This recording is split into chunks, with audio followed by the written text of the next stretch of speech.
And of course, from Vaughn's formal introduction into what the dinner was like from a aspect as a participant to Rocky's very eloquent and descriptive report, we're taking you to every aspect of this state visit of President Barack Hussein Obama here in the Philippines.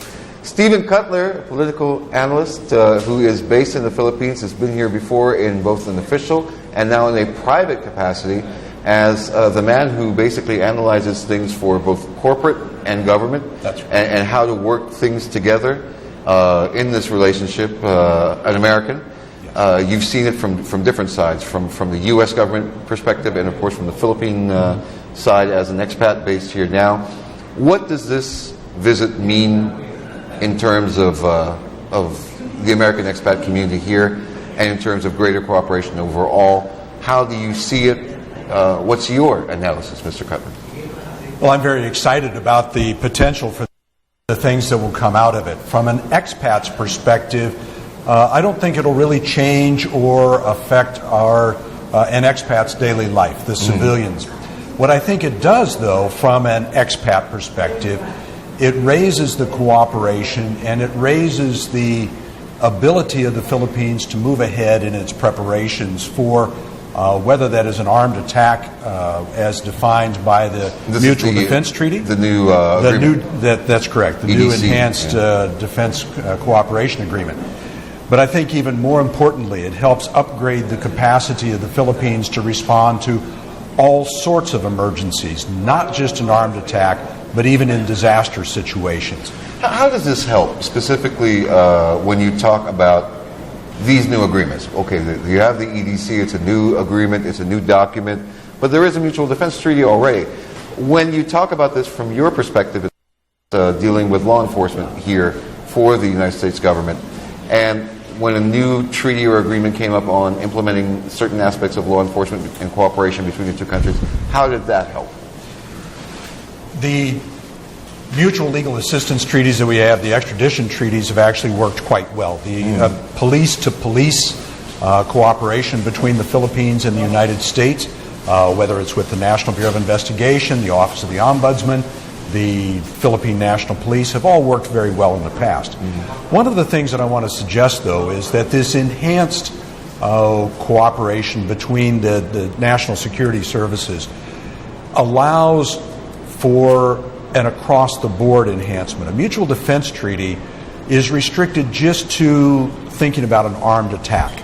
The enhanced cooperation allows us to upgrade our facilities and upgrade our capabilities and capacities in disaster, humanitarian operations, and so on. Remember that logistics is logistics. Moving people, moving stuff, moving supplies. The planning process is critical. So the same planning process that we use to defend the nation, that we use to move supplies and so on from place to place in a military situation, are practiced in humanitarian operations and disaster operations. That's one of the reasons why the United States Navy sent, for example, the George Washington or the other ships to this area, because it gave real life practice to the sailors. And also all these things help at home as well for Americans in the United States. Haji, I think you had a question. Yes. So upon the signing of the enhanced defense cooperation, do you think the humanitarian aspect will be boosted? Well, I think it will be boosted. I mean, right now, the Philippines has 3 C-130s and only a few other airplanes that are capable of flying reliably.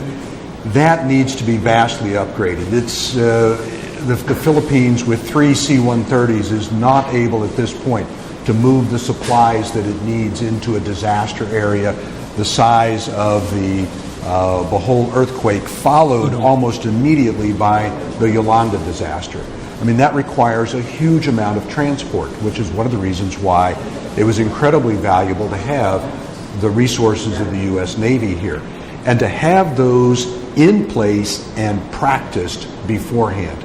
You cannot practice and expect good performance while the disaster is happening. We need to have that capability and capacity built over years of practice. And aside from those, most important is the skills or the trainings of...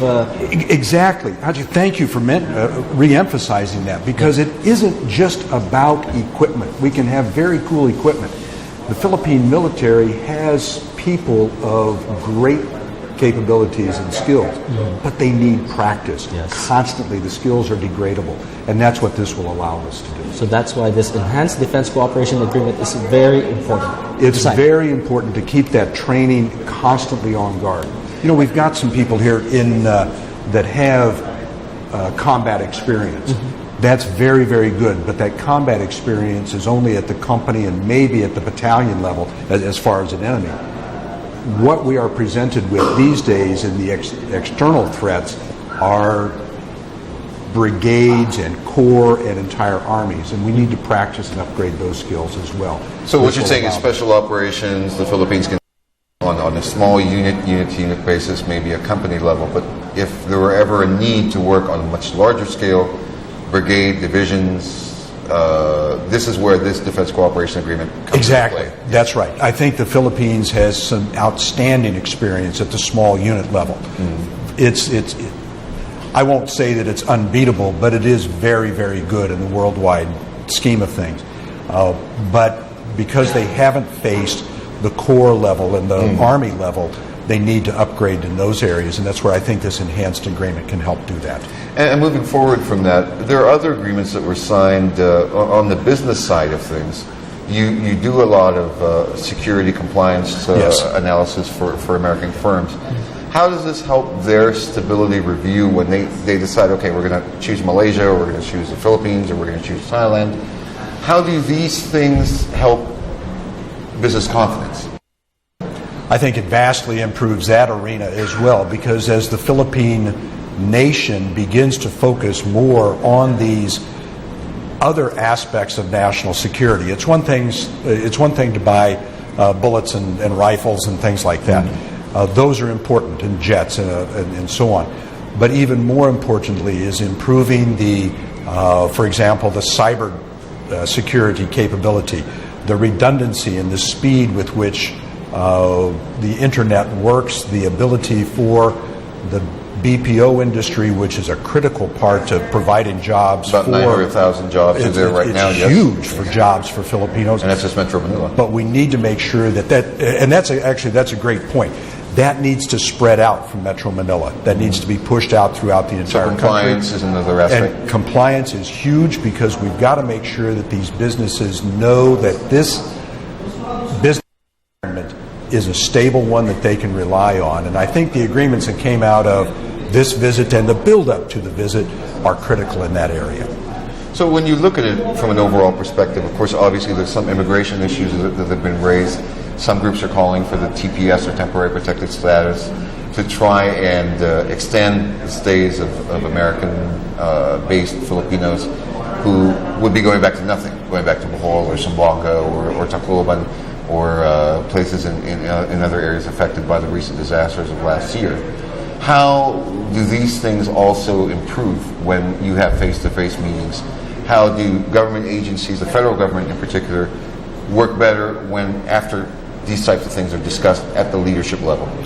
I think when the two presidents have talked, and then of course there's a trickle down from throughout their entire staffs, that sets a tone through the bureaucracy of the United States and the Philippines for trying to make sure that things actually work. And I think that as we move forward with negotiation across the board, whether that's in ecology or the environment, across immigration issues, both in the United States and in the Philippines, the investment issues, both in the United States and the Philippines, that we're going to see any number of positive influences.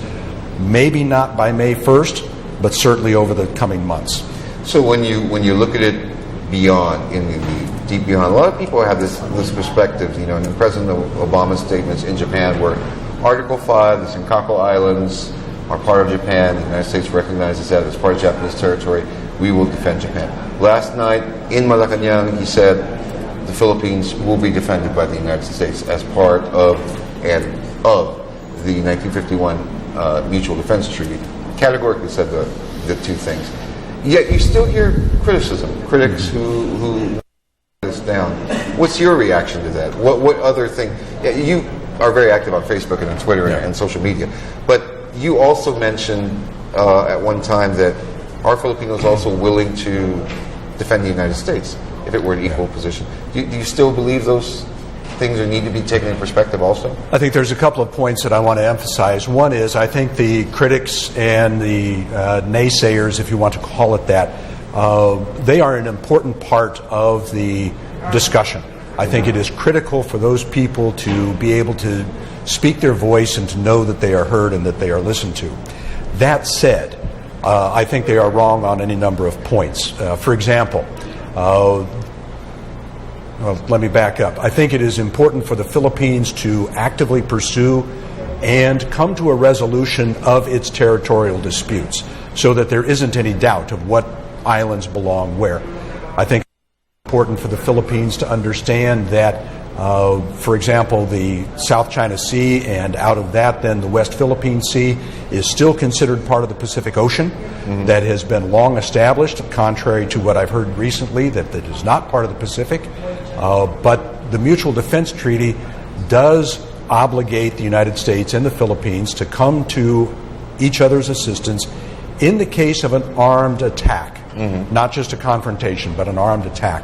And this includes ships at sea. And that includes ships at sea and aircraft as well. And this is a point that I've made before, is that the Philippines also needs to be very aware of its obligations too, that it is a mutual defense treaty. If the United States Navy were to steam through the South China Sea and hit a landmine or otherwise be attacked by a hostile ship, the Philippines is obligated to help defend that ship. And I, at this point, with 3 C-130s and a relatively limited amount of sea power, that the Philippines would be able to do that effectively. And that's something that I think the Philippines is more and more aware that it has obligations. The Malaysian flight MH370, I think, showed also some limitations of the Philippine ability to be able to handle things at sea. I think that situation is changing, and I'm very, very excited. There's a lot of improvement. The IP modernization program has kicked in very strongly. Yes. You've seen that firsthand. In your last few minutes here with us, could you give us basically an overview, before and after you've seen it? How are the changes? In a few sentences, very quickly as we wrap up. Well, I think 10 years ago, in the early 2000s, that the Philippines was not able to conduct operations with aircraft. Now they can. There's been tremendous improvements across the board in those abilities to handle. So it's force projection, situational awareness, these types of things. Yeah, across the board. We'll have another guest coming up with Haji in just a moment who can tell us more about the improvements and what this all means. There's a Balitaan going on right now. Yes. And we want to thank you, Mr. Cutler, for being here this morning. Good. And joining us here. Haj? I appreciate it. Thank you very much, sir. And yan po, natunghayan po natin ang ating panayam, mga kaibigan, kay Mr. Steve Cutler. Samantala, makakausap naman po natin ngayon sa linya ng telepono ang tagapagsalita po, ang PIO Chief ng Armed Forces of the Philippines, walang iba kundi si Colonel Ramon Zagala. Mamaya-maya lamang po yan. At maraming salamat po muli. Pero, Mike? You have a follow-up question there? I think you were talking about different issues on the, for people to people. A lot of people wonder, Steve, we're not yet letting you go yet, but a lot of people wonder about, the background checks that go into visas and these types of things. A lot of people get upset. In fact, some people often joke that many of the people protesting are part of this people who've been denied visas. How do you see that as a time? I really have not, frankly, I've not studied that issue, but from what I know, there are some issues with the visa problem, or with the visa issuance. And background checks. I know that's background checks and so on. We have to remember that there are, that the Philippine Embassy, or the United States Embassy in the Philippines, is one of the busiest in the world. Huge amounts of people want visas. Any of these issues, individual cases and problems will crop up. Now, that's not excusing it, but it's very here in this area. Okay, and I think, Haji, you've got Colonel Zagala there ready now? Do they have him? Yeah. But anyway, thank you so much again, sir, for your time of joining us here today for the second day of the state visit of President Barack Obama. Thank you so much, sir. Thank you.